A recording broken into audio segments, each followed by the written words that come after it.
நற்செய்தி வாசகம். மத்தேயு எழுதிய நற்செய்தி 12ஆம் அதிகாரம். ஆண்டவரின் உயிருள்ள வார்த்தைகள் 1-8 முடிய.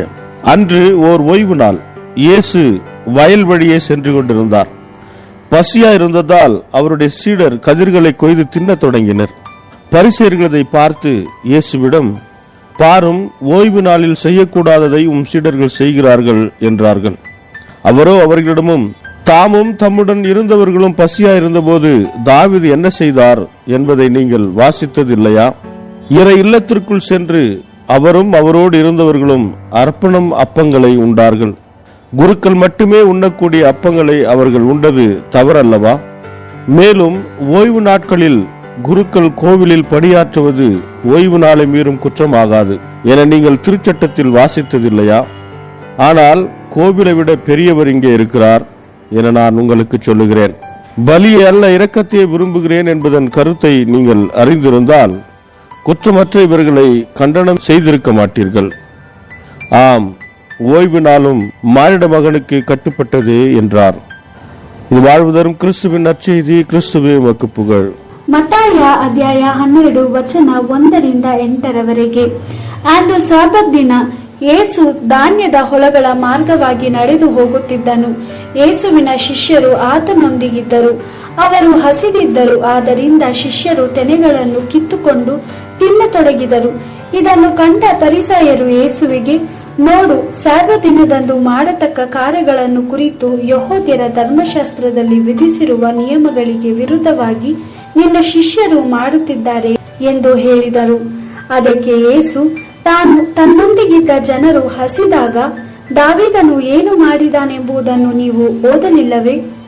ದಾವೀದನು ದೇವರ ಮಂದಿರದೊಳಗೆ ಹೋದನು.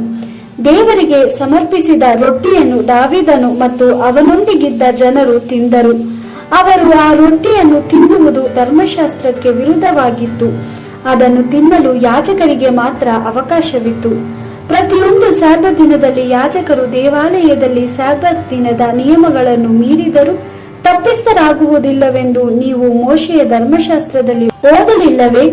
ಆದರೆ ದೇವಾಲಯಕ್ಕಿಂತಲೂ ಹೆಚ್ಚಿನವನು ಇಲ್ಲಿದ್ದಾನೆಂದು ನಾನು ನಿಮಗೆ ಹೇಳುತ್ತೇನೆ. ಪಶು ಯಜ್ಞಗಳು ನನಗೆ ಬೇಡ, ಕರುಣೆಯೇ ನನಗೆ ಬೇಕು ಎಂದು ಪವಿತ್ರ ಗ್ರಂಥವು ಹೇಳುತ್ತದೆ.